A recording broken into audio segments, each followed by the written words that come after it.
Stoicism can be found all over.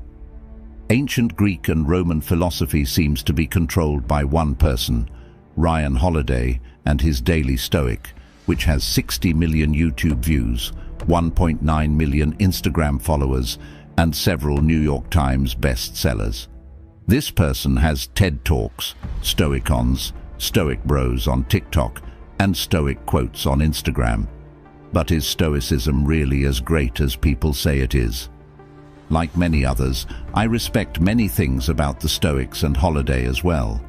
However, he often gives a simplistic view of Stoicism that reduces it to cliches used in therapy and self-help.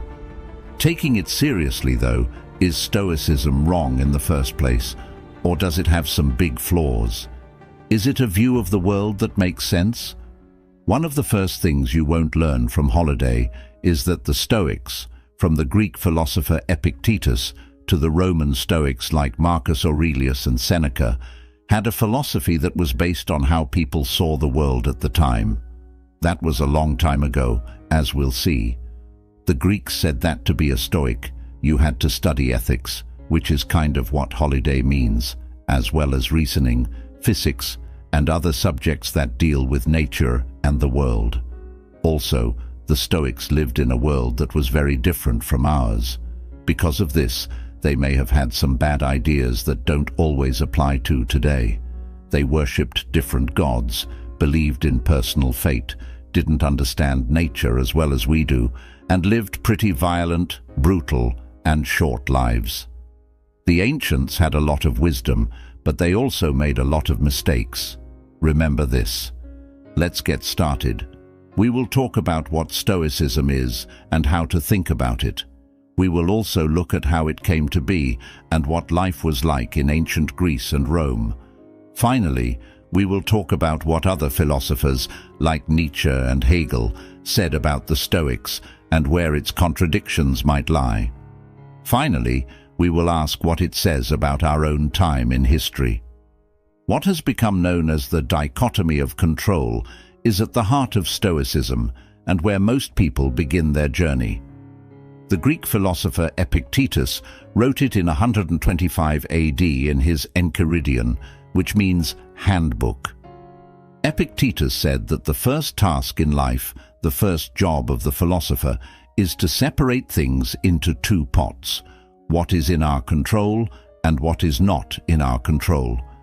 This exercise, which we call the dichotomy of control, is at the heart of Epictetus's lessons. Do I get to decide? Isn't it my job? Our attention should be on what we can control, like ourselves, rather than worried about things that are out of our control, according to Holiday. Some people have called the things Epictetus talks about internals, which are things we can control, and externals, which are things we can't control. In other words, he said, the only things we can control are our own actions, thoughts, pursuits, desires, and aversions.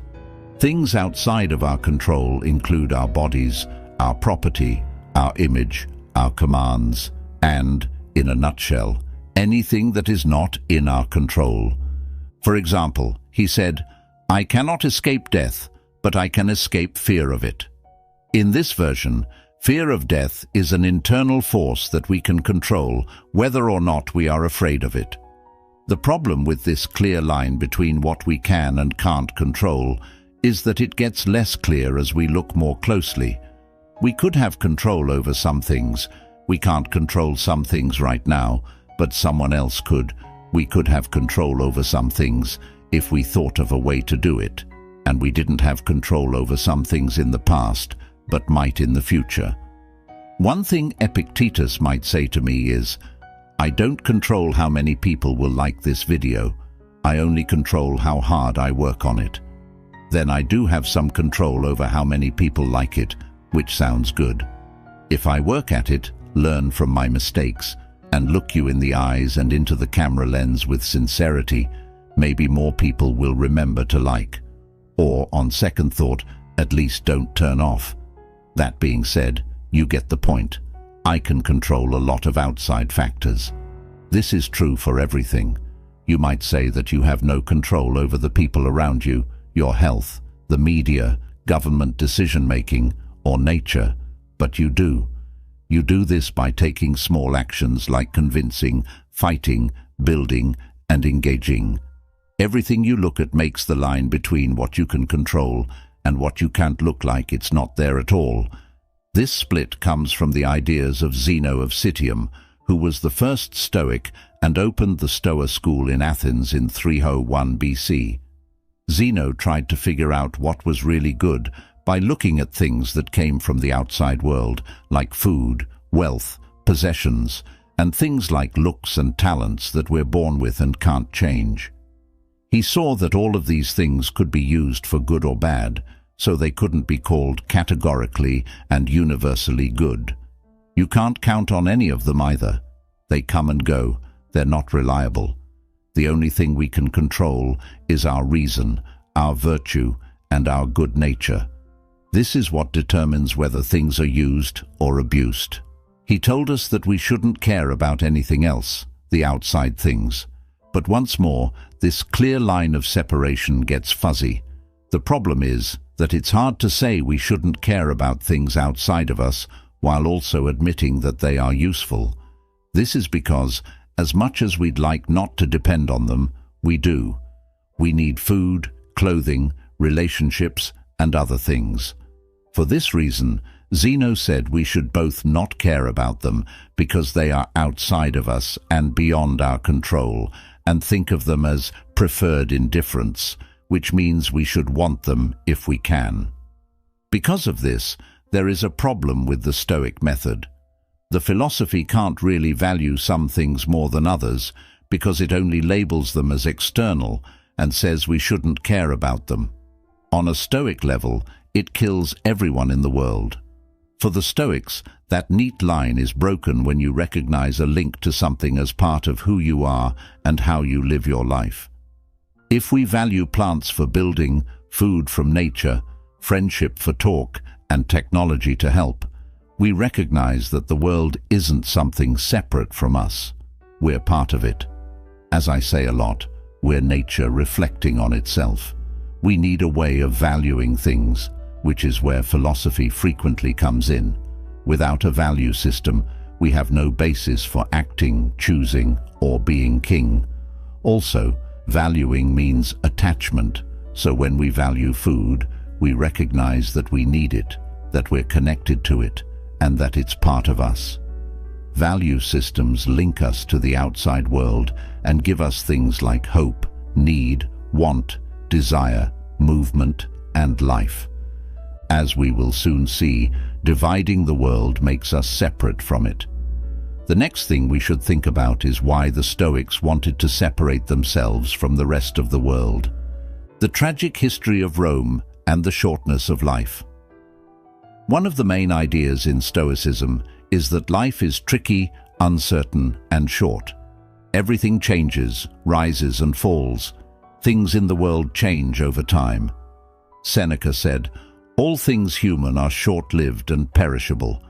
Buddhists say that this means we should let go of all desire because it will only lead to sadness. They did allow for some desire, though. Seneca said that we should view life's conditions with joy, but what we desire should be very careful. For the most part, we should only desire two things: tranquility, eudaimonia, good spirit, and peace. The first is virtue, which for the Stoics means living in accordance with nature. Seneca said that we should always think about the bad things that could happen to us in order to feel calm. He said that people who expect nothing but good fortune are the ones who feel misfortune the most. This means that if we think about or write down the bad things that could happen to us before we begin a task that could be frustrating or go on a journey where we could get stuck in traffic, the misfortune will have less of an impact on us. Epictetus says that while we are taking care of our kids, we should also think about the fact that they might not be alive tomorrow. On the one hand, we should remember that life is rough, painful, and stressful. Every morning, Marcus Aurelius reminded himself that The people I deal with today will be meddling, ungrateful, cocky, dishonest, jealous, and surly, and we should remember that death hangs over you. In this case, Seneca, Marcus, and Epictetus were interested in this kind of advice because they were Romans. The world of the ancients was, without a doubt, harsh, uncertain, annoying, and short-lived. Life was unpredictable, dangerous, and short. Nothing was safe. There was a lot of hunger, disease, war, and sadness. Think about Seneca. He was put to death by Emperor Claudius because he was said to have had an affair with his niece. Instead, he chose to send him away and take his things. 7 years later, Claudius's new wife, Agrippina, talked the emperor into sending Seneca back to teach Nero. Seneca gladly agreed and taught the young Nero some intellectual wisdom. He taught him that kindness should be the basis of his rule and that his power should be shared with the lawmakers. Seneca also taught Nero about justice and the Stoic tradition. However, Nero was conceited, angry, and scared, so he tortured, banned, and killed his enemies. He killed 2 wives. One was very big. He built a special boat to kill his mother, but it sank at sea, saving her life. He then had to send his guards to kill her instead. In plays, he abused Christians and had dogs tear some of them apart. For his part, Seneca stood up for Nero after he killed his mother. Eventually, a plot to get rid of Nero grew. 19 senators took part. In response, Nero fought back and told Seneca to kill himself. It is said that the Stoic philosopher cut his wrists and died in the bath. In ancient times, being a philosopher was, in a way, dangerous work. People told Socrates that he had to drink poison to kill himself. All philosophers were sent out of the Roman Empire by Emperor Domitian. Some parts of Rome eventually rose up against Nero, and the plot to kill him grew. He ran away and killed himself outside of Rome's walls. Although Nero's rule wasn't particularly exceptional, he does get a bad rep. Julius Caesar knew that he could not trust anyone in Rome. At different times, kings were killed by their wives, security, friends, co-workers, and slaves. They had a good reason. Senators and aristocrats were abused by Roman emperors.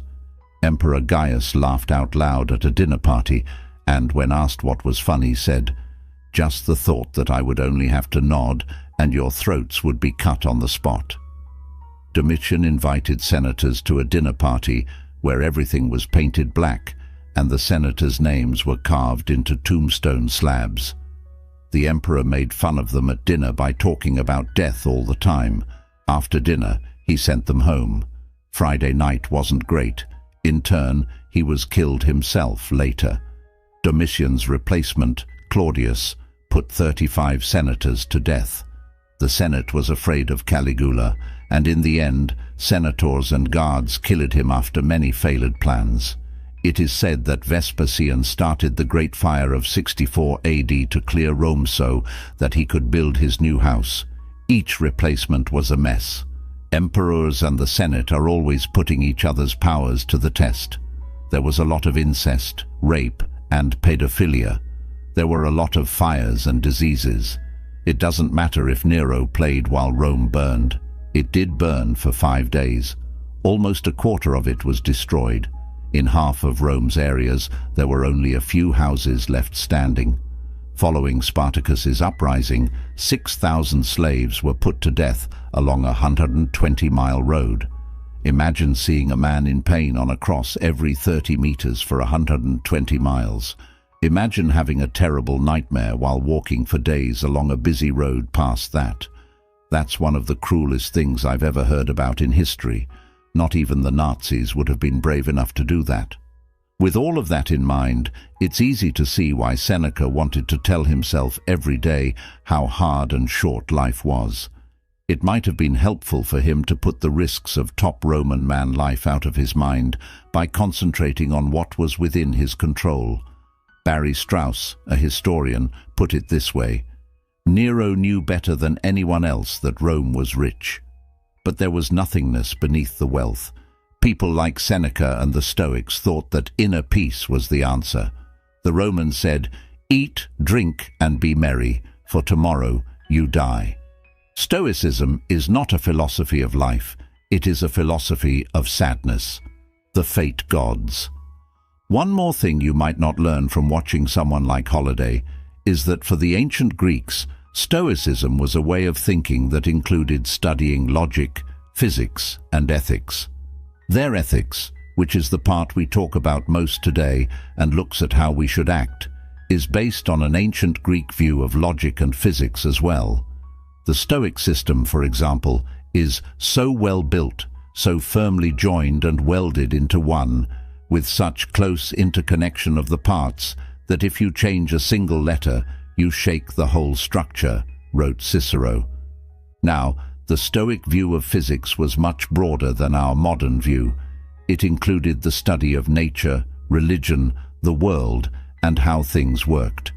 Most importantly, and this is what Cicero was getting at, the whole universe, or physics, was set up exactly the way God planned it to be. That means that our morals, or how we should act, are in line with that plan. To live a good and virtuous life, we should act in accordance with nature, said Zeno.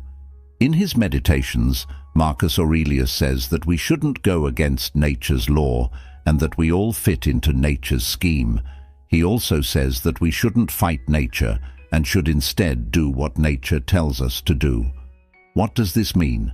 To live in line with nature, you need to have an idea of what nature is like, how things are put together, or what nature's schema is. And because they were religious, the ancient Stoics had a strong belief in fate. They thought that people should accept what happened to them and that we can't change our fate. They thought that the gods planned our whole lives. They believed in Clotho, Lachesis, and Atropos, who were spirits of fate. A lot of people talk about this. It's a great comfort that we are being pulled along with the world, as Seneca put it. Epictetus said that we should want things to happen the way they do. Holiday has a tattoo on his arm that says Amor Fati, which means love of fate. He also sells an Amor Fati coin. He quotes Aurelius as saying, "If the inner power that rules us is true to nature, it will always be able to easily adapt to the possibilities and opportunities set by circumstance." In other words, we should bend nature to fit our needs instead of the other way around. We are wrong, we have bad desires, bad reactions, and bad judgments, and we must focus on our own internal soul rather than the externally ordered God-given world, because everything is both out of our control and ordered according to a plan, to fate. In order to live in harmony with nature, Zeno said, we should change ourselves. First, this is a very specific philosophy, and you can see how Stoic ideas influenced early Christianity. For example, the idea of original sin shows how we are born wrong and need to work on ourselves to fix ourselves. All of this, while sounding good, misses the fact that nature and the world are often shaped to fit our wishes, not the other way around. This means that the outside world shapes us just as much as we shape it. We are, after all, a pretty useful species. A dam is a good example. According to the Stoics, a flood is an act of nature, not God, and that if we want to live in harmony with nature, we shouldn't live near a place that could flood. Instead, we should avoid dry land for farming and live near water to fish in. But people also build dams, roads, sea defenses, and boats. They control nature, use it, and guide it to serve their needs. We can either spend this moment hoping it could be different, or we can embrace this moment, says philosopher William Irvine in his book on Stoicism. However, this advice could also be taken the other way around. It's the basis of engineering, science, and growth to say, we can either spend this moment resigned to acceptance, or we can fight to change it. Fatalism has fallen out of favor, broadly speaking. We no longer believe in what is called teleology in history, which means that there is a set end to history. Modern science has also shown that religious ideas about fate are wrong. Astronomy took the place of astrology. One example of a non-teleological process is evolution, which is just chance selection. It's also very slave-like to think that you should love your fate. Holiday says that you should not only love fate, but also say, "This is going to make me better." Find the link above. This is the "whatever doesn't kill you will make you stronger" motto. It sounds good, but it's clearly not true. Some things hurt us and don't make us stronger. We should fight them, avoid them, or rally against them. Should a slave love what's going to happen, or take a stand against their chains? Should women not have fought for the right to vote? Should someone who, say, loses a child, lives through a terrible war, or is forced to work their whole life always say, "I am better off for this happening to me"? A miserable emperor king, the cries of antiquity. Epictetus was a slave. Seneca was the head of a crazy emperor's empire. But what about the wise man king, the philosopher Marcus Aurelius? As emperor, Aurelius lived through one of the worst times in Roman history. He was sick, his wife had affairs, and gladiators were said to have slept with him at their house by the sea. During his rule, Rome was attacked by the Parthians in the east, which caused a 4-year war, then by the Germans in the north, and finally by the Antonine Plague, which killed millions of people from Europe to Asia. Witnesses said the dead were piled up outside of homes, while people inside groaning in pain. The war with the German groups was bad. After one fight, the Germans beat and killed 20,000 Romans. On top of that, in 175 AD, one of Aurelius's generals rose up against him and claimed the throne. Most Eastern Romans were on his side, and some sources even claim that Marcus's own wife joined him. The uprising went on for months. A centurion killed Aurelius just as he was about to march east, which was a good thing. Marcus didn't like his job, admitting that he had trouble managing his anger and didn't like or respect other people very much. On top of that, his son Commodus was, to say the least, a failure. He was killed soon after becoming king. Marcus was attracted to a philosophy that split the world into internal and outward parts, which makes sense. Barry Strauss, a historian, says, "He could be crude or moody. He made class differences stronger. Christians were persecuted more locally during Marcus's rule, and he must be held partly responsible." Living under the constant threat of betrayal and disease, it's not surprising that Aurelius had to think so deeply about death. Is it any wonder that he advised himself to despise not death, rather smile at its coming? It is among the things that nature wills, as well as to take it that you have died today, and your life's story is over, and from now on, regard what additional time may be given to you as an uncovenanted surplus, and live it out in harmony with nature. As if Aurelius is trying to convince himself of something he really fears, he talks and talks and talks about death and dying all the time, as if the lady is protesting too much. The Roman writer Cassius Dio says, "He did not have the good luck that he deserved, because he was not physically strong and was involved in many problems for almost the whole of his reign." The philosopher J.A. Mollison puts it this way: "If one suffers slavery, as Epictetus did, advises a violent and impulsive emperor, as Seneca did, or faces wars on multiple fronts, as Marcus did, then the invitation to turn away from the external world toward the inner citadel of reason may provide great comfort." Making Nietzsche feel bad. You know what I said at the beginning?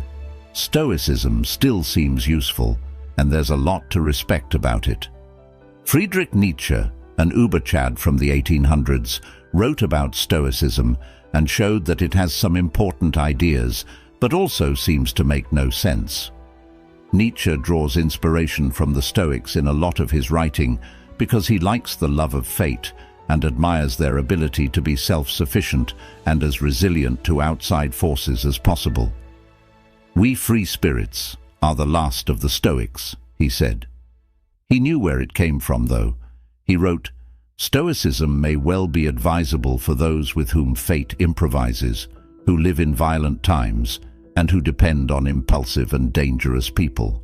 Other times, he despises the Stoics, especially their view that emotions and passions are externals, things that happen to us, things we should find against, things that are irrational compared to what's important, living according to peaceful eudaimonic virtue.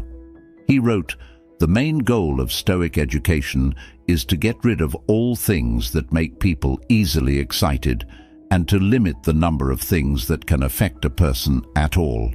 This is done by teaching people to hate and be hostile toward things that make them excited, as if the emotions themselves were a sickness or something ignoble. Close attention to all unpleasant and upsetting signs of suffering. In short, to petrify as a cure for suffering. If you think this way," he says, "it underestimates the worth of pain. It is as useful and beneficial as pleasure, the worth of excitement and passion." He also says that he doesn't like how the Stoics prescribed and lucid indifference and stone column coldness as a cure for the feverish idiocy of the emotions. What used to be called affects, or things that have an effect on you, are your emotions and desires. They come in many forms, such as happiness, excitement, fear, anxiety, anger, love, and zeal. For the most part, the Stoics said that these things are outside of us and happen to us. They also said that our souls are separate from our minds and reasoning. We should not give in to our emotions too much. Instead, we should seek peace. According to Holiday, the Stoics believe that the mind is a spiritual soul, and the body, which includes emotions, is irrational, unstable, and wildly passionate. However, this doesn't match up with modern research. For example, neuroscientist Antonio Damasio has made the case that emotions are part of cognition, not just part of being human, which they are. They're part of how we reason, how we interact with and understand the world. From a reasonable point of view, our emotions show us the way around the world. For example, quick fear of something turns our attention to something dangerous, hunger to food, laughter to friendship, interests and energy to projects, and so on. What we feel shapes our world. We shouldn't fight them. Instead, we should pay attention to them, use them, and live through them. Holiday, for example, says, "Of course, many emotions, like anything else, can be harmful if we feel them too much, if they take over our lives, or if they make us unhappy. But I believe it can send a bad message to say that anxiety is about the person and not about what they went through, the situation, or a disease.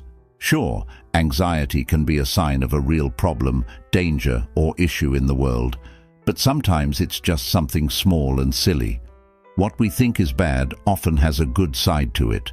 It's important to feel. To get through emotions, you shouldn't judge them or push them away. What if pain is necessary for understanding, suffering is necessary for pleasure, anger is necessary for justice, sadness is necessary for dealing with loss, and so on? In short, what if it's important to feel?" Nietzsche's Übermensch Zarathustra says, "For the Creator to be, there must be a lot of suffering and a lot of change." He goes on to say, "The tremendous tension imparted to the intellect by its desire to oppose and counter pain makes him see everything he now beholds in a new light. He cries to himself, 'Raise yourself above your life as above your suffering. Look down into the deep and unfathomable depth.'" Several studies support the idea that to live a healthy life, we need to experience all kinds of emotions. Feelings help us figure out what's going on in our lives.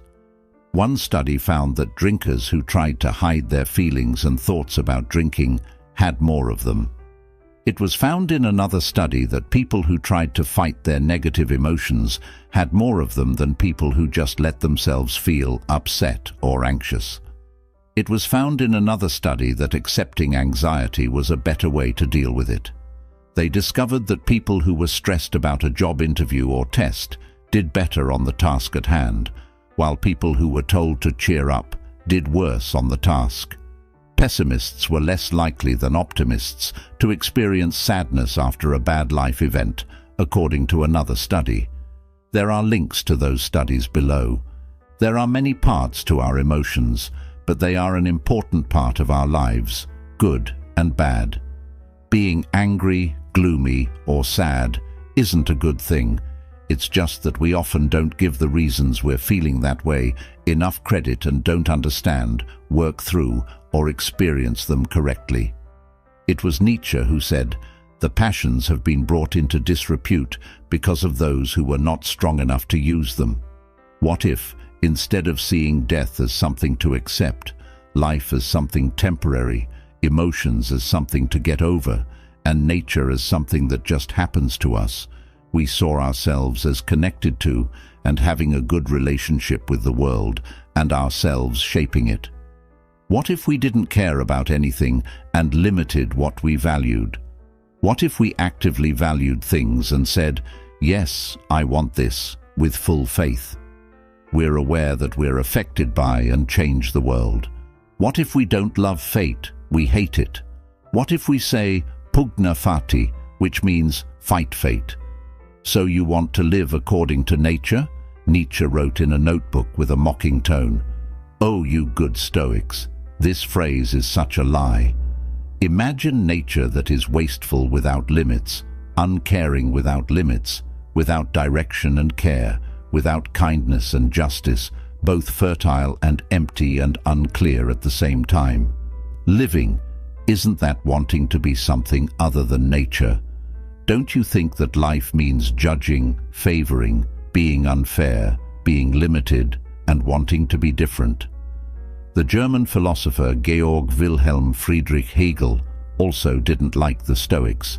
He also thought it was a part of Roman man's worldview, where there were owners and slaves. He said that Stoicism came from the way slaves thought. Since the master is making the slave feel bad, the slave goes to their own thoughts, which are the only real freedom they have, and that no one can take away. This makes people doubt everything outside of themselves, always saying no to it and moving away to something else. This ends up making people sad because they don't see their link to God and the world. The Stoic slave responds, "Yes, the world is bad, but my judgments are always free." As a result, the slave constructs a psychological wall of self-defense.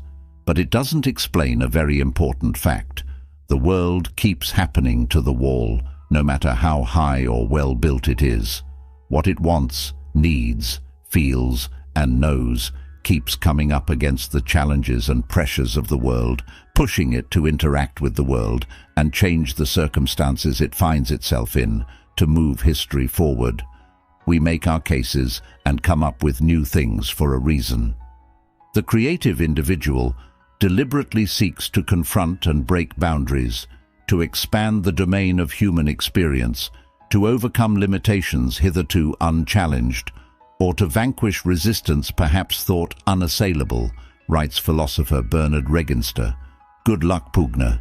Instead of saying, "It's not that this thing that's happened to me is bad, it's only my judgment of it that's bad," put our chips on the table and stating, "My judgment of this thing as being bad is true. I'm going to go out on a limb and fight for it, make the case. This law, this convention, this idea, this poison is bad." When we make a value decision about something, we plan for the future. We consider what kind of lives we want to lead, what we want to design, build, or write, what kind of friendships we might want, or where we want to go, and how we can get there. As Aurelius said, "Do every act of your life as though it were the very last act of your life." Stoicism suggests living in the present moment as if each could be your last. Once more, this sounds good, but it's not a philosophy that makes sense. There is no reason to do anything without thinking about the bigger picture. What if we lived each day of our lives as if we were going to live forever? Can't this make you feel better about life? to live each moment as if it were a part of a bigger picture, planning, working on, and setting long-term goals, living each day as if it were your last, as if life were short and you could be killed at any time by a Roman emperor or a group of barbarians, is absurd.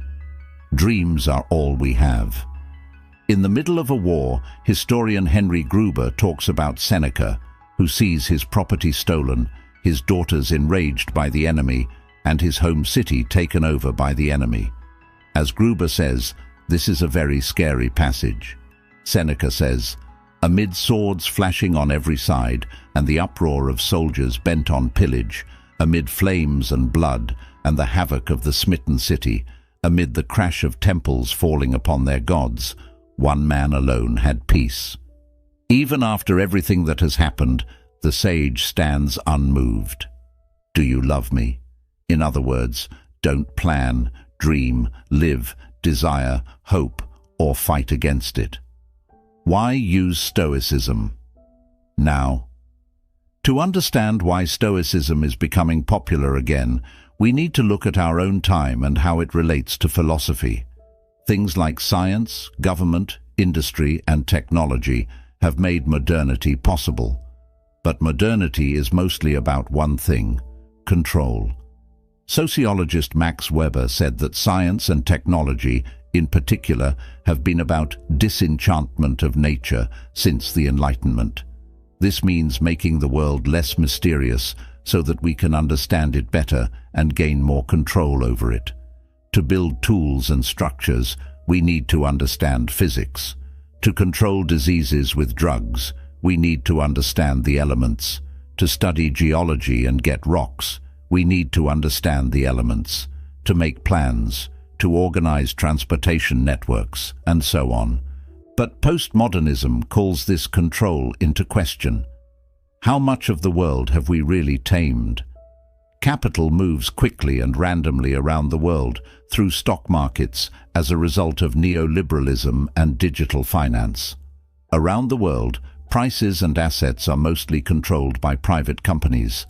Banks act like they are in charge, but the 2008 crash showed that they weren't.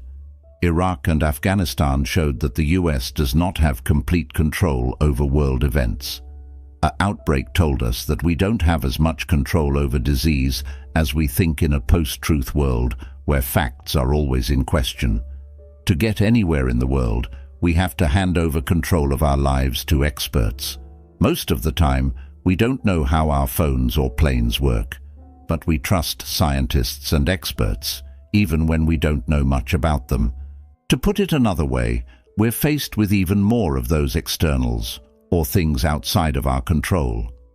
Sociologist Zygmunt Bauman says, the dominant sentiment is now the feeling of a new type of uncertainty, not limited to one's own luck and talents, but concerning as well the future shape of the world, the right way of living in it, and the criteria by which to judge the rights and wrongs of the way of living. When we add in falling living standards, income that have stayed the same for decades, rising inequality, and a time of massive technological and social change, we can see why neo-Stoicism is so popular. We may not know much about our world and what to expect, just like the Romans did. Too much has changed. But at the same time, the rise of new media has made philosophy and new ideas easier for more people to get than ever before. And since Stoicism was one of the first and easiest ways to think about philosophy, maybe we're seeing the start of a new era in philosophy. People who defend the Stoics will say that they didn't really preach giving up on the world. They were active players, like travelers, school builders, and rulers. That's not my point, though. Of course, giving up on life is not possible, and that conflict is reflected in their philosophy. That doesn't mean you shouldn't read, study, or interact with them. They can teach you things. However, we should keep in mind that Stoicism was a philosophy of hopelessness that was adopted by a group of cruel and squabbling Bronze Age warriors who believed in gods of fate and had no knowledge of science, change, or progress. It was one of humanity's first attempt of philosophy.